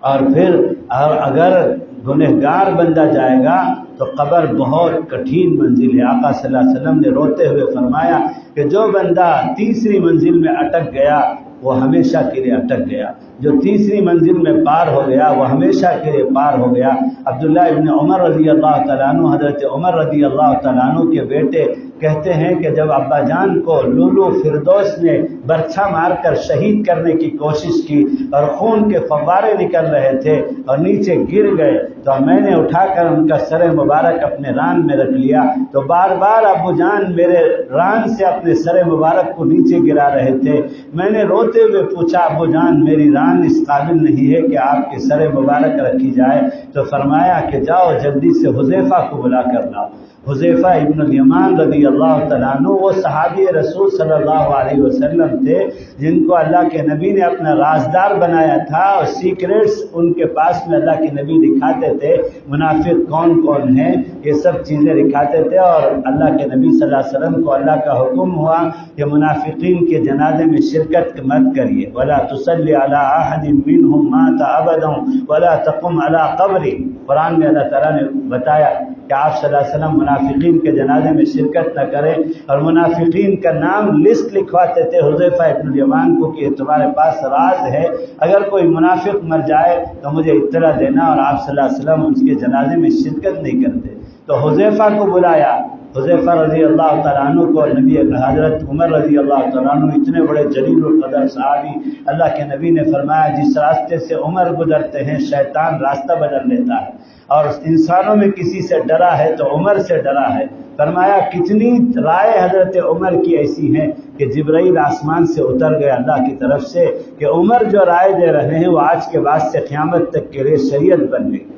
اور اللہ کے نبی نے فرمایا میں آخری نبی ہوں، اب کوئی نبی نہیں آنے والا۔ اگر اللہ اپنی قدرت کاملہ سے نبوت کا سلسلہ چلاتے تو عمر کے اندر یہ شان ہے کہ وہ نبی بنائے جاتے۔ اتنے بڑے صحابی کا یہ حال ہے، اپنی آخری وقت میں ابھی جان باقی ہے بدن کے اندر اور روز خون کے فوارے چھوٹے ہوئے ہیں۔ حذیفہ ابن الیمان رضی اللہ تعالیٰ عنہ آئے تو پوچھا، حذیفہ تمہارا بڑا احسان ہوگا، وہ امیر المؤمنین ہے حضرت عمر اور وہ مامور ہے، رعایا ہیں، ان کو ان کے سوال کا جواب دینا ضروری تھا، ان کی خلاف ورزی نہیں کر سکتے، ان سے پوچھ رہے امیر المؤمنین حضرت عمر رضی اللہ تعالیٰ عنہ اپنی آخرت کے بارے میں، تیسری چوتھی منزل کے بارے میں ان کو اتنا ڈر ہے کہ پوچھتے ہیں حذیفہ تم سے گزارش ہے بتا دو میرا نام اس فہرست میں ہے، منافقین کی فہرست میں میرا نام ہے؟ آج ہم کو کوئی غلطی بتا دے تو تھپڑ مار کر جو ہے اس سے قطع رحمی اختیار کر لیں گے کہ جاؤ اپنا کام کرو، تم کو کیا پڑی ہے میری غلطی بتانے کے بارے میں۔ اور حضرت عمر رضی اللہ تعالیٰ عنہ اپنے بارے میں نفاق کا ڈر کر رہے ہیں کہ میرا نام اگر اس میں ہے تو میرا بیڑا غرق ہو جائے گا، میں صفائی کے ساتھ دنیا سے جانا چاہتا ہوں۔ حذیفہ سے پوچھ رہے ہیں اور حذیفہ رضی اللہ تعالیٰ روتے ہیں اور فرماتے ہیں اگر میں بتا دوں تو حضور کا راز فاش ہو جائے گا، میں خیانت کرنے والا ہو جاؤں گا، حضور نے مجھے رازدار بنایا ہے، میں نہیں بتا سکتا، آپ امیر المؤمنین ہیں، میں مامور ہوں، لیکن اس سلسلے میں مجھے مجبوری ہے۔ تو حضرت عمر رضی اللہ تعالیٰ عنہ بہت ذکی و ذہین تھے، پلٹ کر پوچھا حذیفہ اگر یہ نہ بتاؤ کہ میرا نام اس میں ہے تو یہ تو بتا دو کہ میرا نام اس میں نہیں ہے۔ تو حضرت حذیفہ نے سر ہلایا کہ آپ کا نام تو نہیں ہے، زبان سے تو نہیں فرمایا، سر ہلا کر اشارہ کیا کہ آپ کا نام اس فہرست میں نہیں ہے۔ اب جان جا رہی ہے، وصیت کر رہے ہیں حضرت عمر رضی اللہ تعالیٰ عنہ اپنے بیٹے عبداللہ رضی اللہ تعالیٰ عنہ کو کہ جب ابھی معاملہ پورا نہیں ہوا، میں امیر المؤمنین و معمور ہونے کی وجہ سے انہوں نے سر تو ہلا دیا، لیکن اس پر تسلی مت کرو، جب میری ناش تیار ہو کر کے جنازے کے لیے مسجد نبوی میں آ جائے تو دیکھنا کہ جنازے کے مجمع میں حذیفہ ہے یا نہیں، اگر حذیفہ ہیں تو میرا نام منافقین میں نہیں ہے، اور اگر حذیفہ نہیں ہے تو میرا نام بھی منافقین کے لسٹ میں شامل ہے۔ اور پھر فرمایا اگر حذیفہ آتے ہیں تو میرا نام مومنین میں شمار ہوتا ہے۔ تو اما جان عائشہ رضی اللہ تعالیٰ عنہ سے جنازے کے بعد جا کر میری طرف سے گزارش کرنا کہ میں اپنے دونوں ساتھیوں کے بازو میں دفن ہونا چاہتا ہوں، مجھے ان کے گھر کا وہ حصہ جو باقی ہے وہ میرے لیے اجازت مرحمت فرمائے، پھر مجھے وہاں دفنانا۔ عبداللہ ابن عمر رضی اللہ تعالیٰ عنہ کہتے ہیں ابو جان کی جان چلی گئی اور نہلا کر کفنا کر جب ہم مسجد نبوی میں جنازے کے لیے لے کر آئے تو میں برابر دیکھتا رہا ابو جان کے وصیت کے مطابق کہ وہ حذیفہ ہیں یا نہیں۔ مجھے تسلی ہو گئی کہ حذیفہ جنازے میں پہلی صف میں کھڑے ہوئے ہیں، اور جب جنازے سے ہم فارغ ہوئے ابو جان کی وصیت کے مطابق میں گیا اور اما جان عائشہ رضی اللہ تعالیٰ عنہ سے میں نے گزارش کی اما جان ابو جان نے کہا ہے جو بڑی محبت کرتے تھے آپ سے اور آپ ان سے بڑی محبت کرتی تھی کہ وہ دونوں اپنے ساتھیوں آقا صلی اللہ علیہ وسلم اور حضرت ابو بکر رضی اللہ تعالیٰ عنہ کے بازو میں رہنا چاہتے ہیں۔ تو اما جان عائشہ رضی اللہ تعالیٰ عنہ رونے لگی کہ عمر کے علاوہ کوئی اور اگر پوچھتے تو ہرگز میں اجازت نہیں دیتی، میں نے وہ جگہ اپنے لیے رکھ رکھا تھا، لیکن عمر نے پوچھا ہے اس لیے ان کے لیے اجازت ہے، ان کو یہاں دفنانے کے لیے قبر کھودی جائے۔ آج وہ اما جان کے گھر میں حضرت جناب نبی کریم صلی اللہ علیہ وسلم حضرت ابو بکر کے بازو میں آرام فرما رہے ہیں۔ میرا یہ کہنا تھا کہ تیسری منزل کے لیے حضرت عمر جیسا جلیل القدر صحابی اتنا خوف کھا رہا ہے، اور میں اور تم مزے میں ٹھاٹ کی زندگیاں چل رہی ہیں، اس تھوڑے سے اختیار کو یہود و نصارہ کے طریقے پر گزارتے ہوئے، ماں باپ کو اپنے بچوں کے یہود و نصارہ کے طریقے کی جوانی کے بارے میں کوئی فکر نہیں ہے، یا تو سختی کر کے باغی بناتے ہیں یا تو بالکل لاپرواہ ہو کر کے چھوڑ دیتے ہیں۔ ماں باپ کو اور اولاد کو کوئی تعلق نہیں ہے، یہ اولاد نعمت ہے میرے دوستوں۔ اس لیے جوان لوگ خاص طور پر آج باطل کے ٹارگٹ ہیں، اور میں نے بھی ٹارگٹ جوانوں کو بنایا ہے، اس لیے جو ہے جوان لوگ اللہ کے نبی جیسا چہرہ بنائیں، اللہ کے نبی جیسے اخلاق بنائیں۔ آج ہمارے سامنے چیلنج ہے، پوری دنیا ہم سے پوچھ رہی ہے کہ محمد صلی اللہ علیہ وسلم نے اپنے جس امتی کا تعارف کرایا تھا وہ امتی ہمیں بتا دیں، ہم بازار میں، گھروں میں، محلوں میں بتائیں اخلاق اور کردار اور عمل کے ذریعے سے کہ محمد صلی اللہ علیہ وسلم کا امتی کیسے ہوتا ہے۔ ہمارا نوجوان کو حضور کی سیرت کا پتہ نہیں، ہمارا نوجوان آ کر حضور پر اعتراض کا لفظ کہتا ہے کہ 11 نکاح انہوں نے کیوں کیا اور 6 سال کی بچی سے کیوں نکاح کیا، اور اعتراض کہتا ہے۔ میں نے نوجوانوں کو بتایا اگر آقا صلی اللہ علیہ وسلم کے بارے میں اعتراض کا لفظ استعمال کرے تو ایمان چلا جائے گا۔ ہاں کسی کو اگر دین دوری کی وجہ سے، معلومات نہ ہونے کی وجہ سے، آقا کی سیرت کے احوال سے واقفیت نہ ہونے کی وجہ سے وہ آ کر پوچھ سکتا ہے کسی عالم کے پاس بیٹھ کر کہ مولانا میری گزارش ہے حضور کی جو 11 نکاح ہے وہ ذرا مجھے سمجھا دیجیے۔ حضور کی اما جان عائشہ رضی اللہ تعالیٰ عنہ کے ساتھ 6 سال کی عمر میں جو نکاح کا مسئلہ ہے مجھے سکھا دیجیے۔ معلومات کرنے کے لیے پوچھ سکتا ہے، پوچھنا چاہیے، لیکن اگر اعتراض کا لفظ اور جو ہے اسے صحیح سمجھے گا تو ایمان سلب ہو جائے گا۔ تو اس لیے یہ تیسری منزل بڑی کٹھن منزل ہے. بڑے بڑے کبار صحابہ نے کانپتے ہوئے دنیا سے گئے. اللہ کے نبی کے دعاؤں میں ہے اللہم انی اعوذ بک من عذاب القبر، اے اللہ میں قبر کے عذاب سے پناہ مانگتا ہوں. اللہم انی اعوذ بک من عذاب الحشر، اے اللہ اس جو ہے حشر کے عذاب سے، پرسرات سے، ترازو سے، اور جو ہے نامہ اعمال کے تولنے کے وقت سے میری حفاظت فرما اور مجھے پار کرا دے. اللہ کے نبی نے مانگا ہے اللہم حاسبنی حسابا یسیرا، اے اللہ حساب کے دن میں میرے حساب کو آسان فرما دے. آج تو ہم ہماری دعاؤں میں یہ دعائیں بھول گئے تیسری اور چوتھی منزل کی.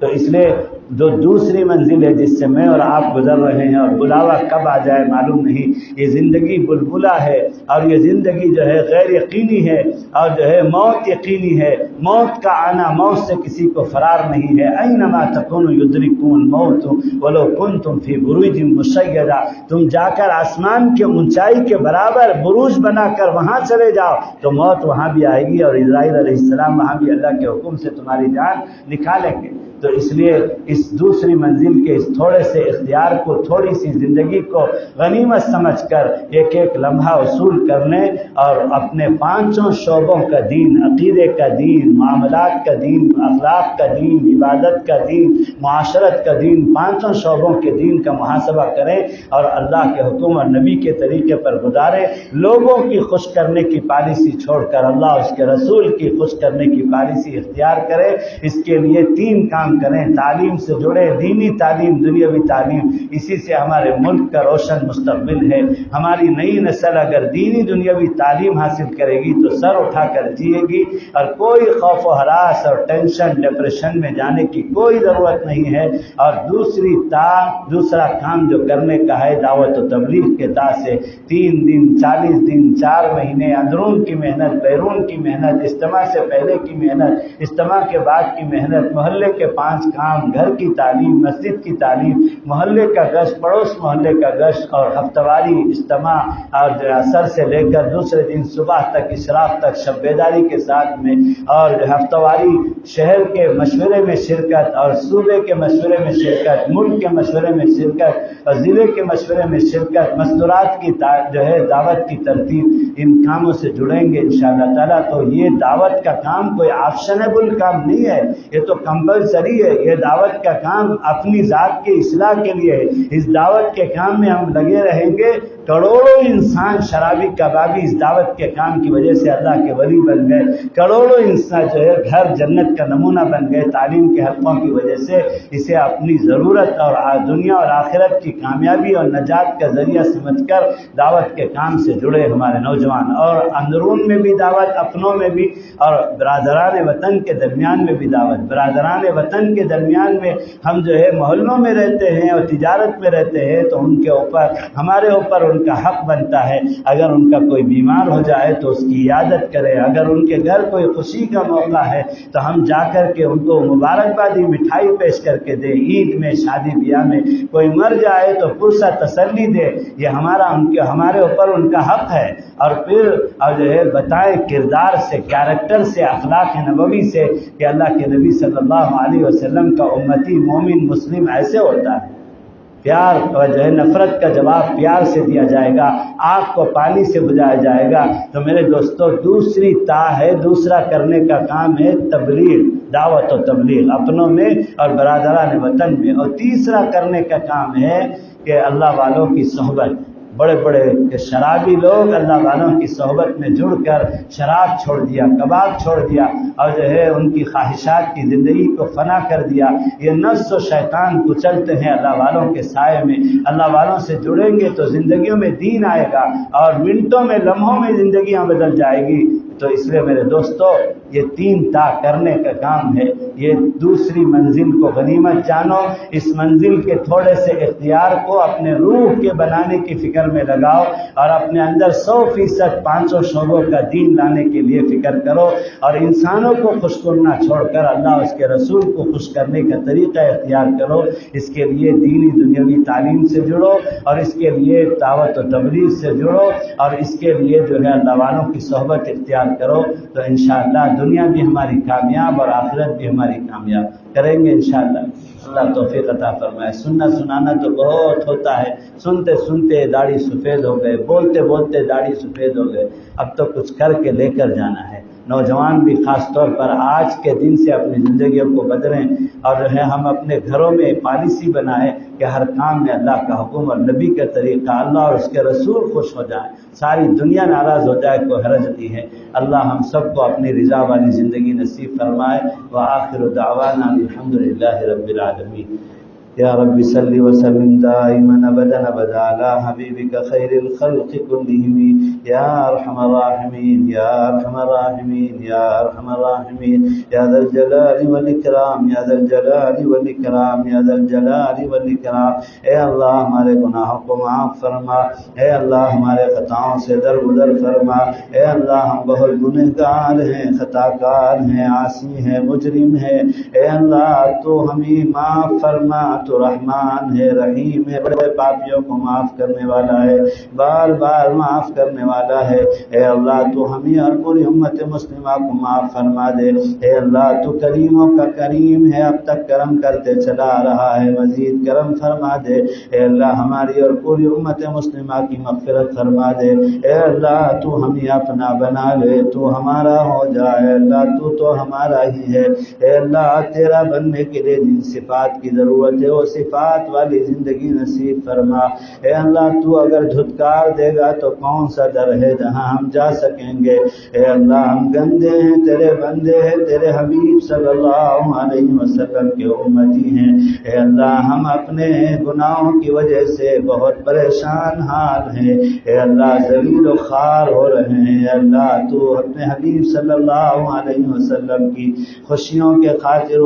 ان کی امت کے احوال کو درست فرما دے۔ اے اللہ رحم کا کرم کا معاملہ فرما۔ اے اللہ عفو کا عافیت کا معاملہ فرما۔ اے اللہ سہولت کا آسانی کا معاملہ فرما۔ اے اللہ معافی کا بخشش کا معاملہ فرما۔ اے اللہ تو اپنے اور اپنے حبیب صلی اللہ علیہ وسلم کی محبت، معرفت اور عشق عطا فرما۔ اے اللہ تیرا یقین ہم سب کو مضبوط عطا فرما۔ اے اللہ ہر کام میں تجھ سے رجوع نصیب فرما۔ اے اللہ ہمارے عقائد کو درست فرما۔ اے اللہ ہماری عادتوں کو عبادت بنا دے، ہماری عبادتوں کو عادت بنا دے۔ اے اللہ ہماری عبادتوں میں قبولیت پیدا فرما۔ اے اللہ تو ہمیں علوم نافعہ عطا فرما۔ اے اللہ وہ علوم جو تیرے سے اور تیرے حبیب صلی اللہ علیہ وسلم سے اور تیرے دین سے قریب کرے، وہ علوم نافعہ ہم کو اور ہماری نسلوں کو عطا فرما۔ اے اللہ علوم ذرہ جو یہود و نصارہ کے علوم ہے،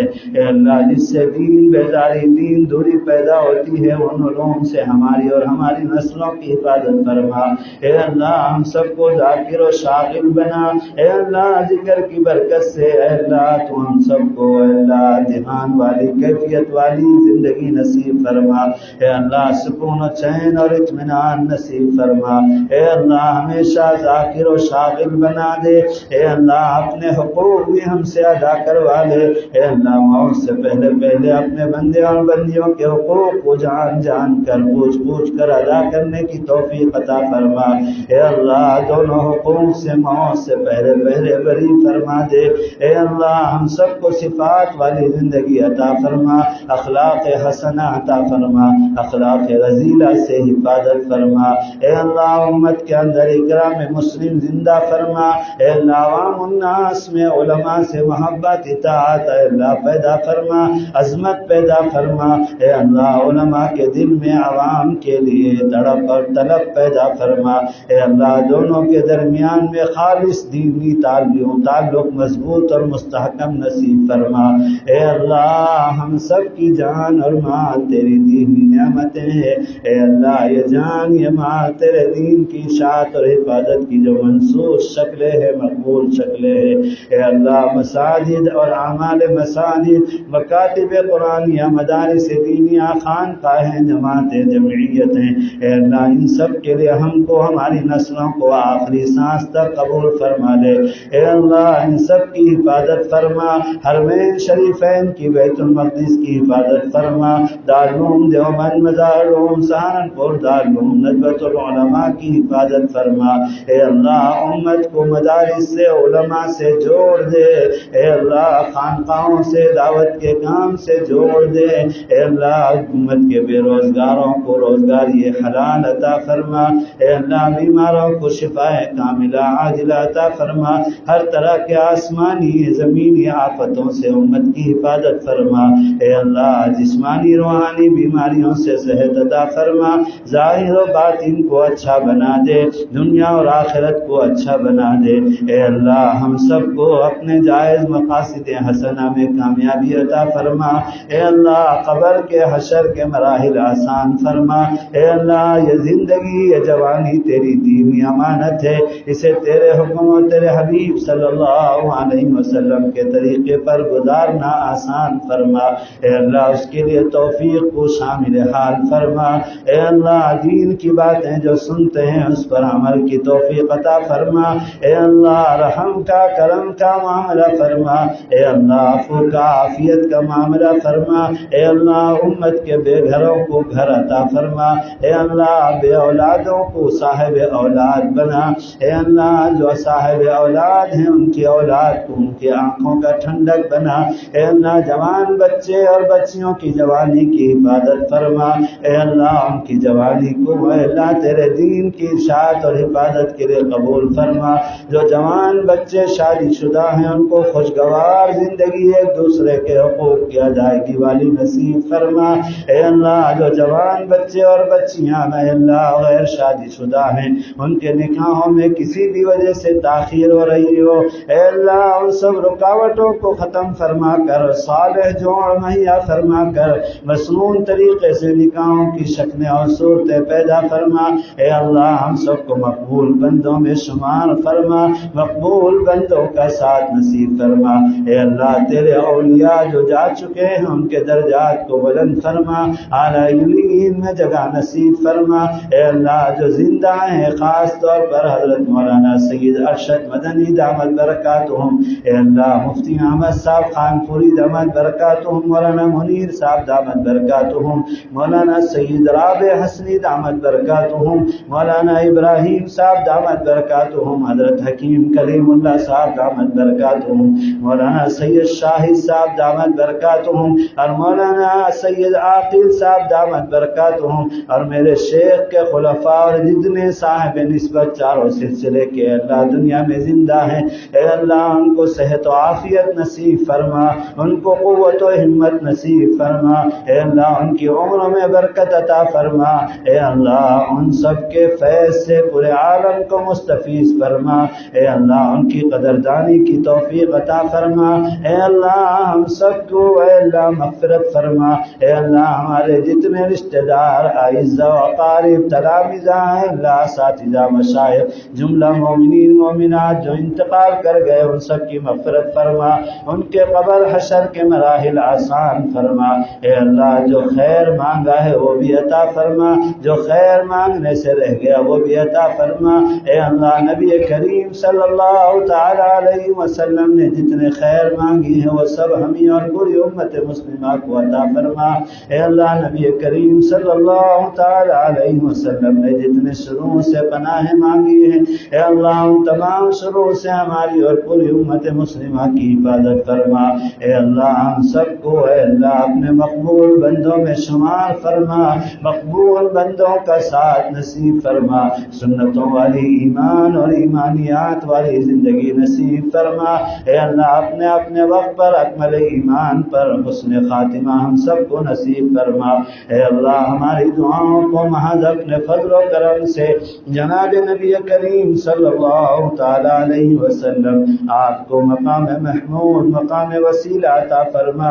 اے اللہ جیسا مقام تو چاہتا ہے جس مقام پر تو راضی ہوتا ہے وہ مقام عطا فرما، ہماری طرف سے پوری امت کی طرف سے اپنے شان بہترین بہترین جزائے خیر عطا فرما۔ اے اللہ اپنے فضل و کرم سے اپنے حبیب پاک ہمارے اے اللہ آقا صلی اللہ علیہ وسلم کے صدقے تو فیض سے تمام انبیاء اکرام، تمام صحابہ اکرام، شہدائے بدر، شہدائے احد، اصحاب بدرین، خلفائے راشدین، عشر مبشرہ، اہل بیت، ازواج مطہرات، امہات المؤمنین رضوان اللہ تعالی علیہم اجمعین، تابعین، تبع تابعین، ائمہ مجتہدین، مبلغین، مفسرین، محدثین، آل رسول صلی اللہ تعالی علیہم اجمعین رضوان اللہ تعالی علیہم اجمعین، چاروں سلسلے چشتیہ، نقشبندیہ، سہروردیہ، قادریہ کے تمام اولیاء کرام جو جا چکے ہیں ان کے درجات کو بلند فرما، جو زندہ ہیں ان کے صحت و عافیت، قوت و ہمت کے ساتھ ان کے عمروں میں برکت عطا فرما، ان کے فیوض سے پوری امت کو مستفیض فرما، ان نفوس قدسیہ کے صدقے تو فیض سے اللہ ہم سب کی دعاؤں کو قبول فرما۔ بہت سے لوگ دعاؤں کے لیے کہتے ہیں، لکھتے ہیں یا کہنا چاہتے ہوں یا نہ کہہ سکیں ہوں یا آئندہ کہیں گے، ان سب کے جملہ مقاصد حسنہ میں کامیابی عطا فرما۔ وصلی اللہ تعالی علی خیر خلقہ سیدنا و مولانا و حبیبنا و شفیعنا و سندنا و قدوتنا و قرۃ اعیننا محمد و آلہ و اصحابہ و ازواجہ و ذریاتہ و اہل بیتہ و اتباعہ اجمعین برحمتک یا ارحم الراحمین یا مجیب یا مجیب یا مجیب۔ سبحان اللہ و بحمدہ، سبحانک اللہم و بحمدک، نشہد ان لا الہ الا انت، نستغفرک و نتوب الیک۔ السلام علیکم ورحمۃ اللہ وبرکاتہ۔ اللہ اللہ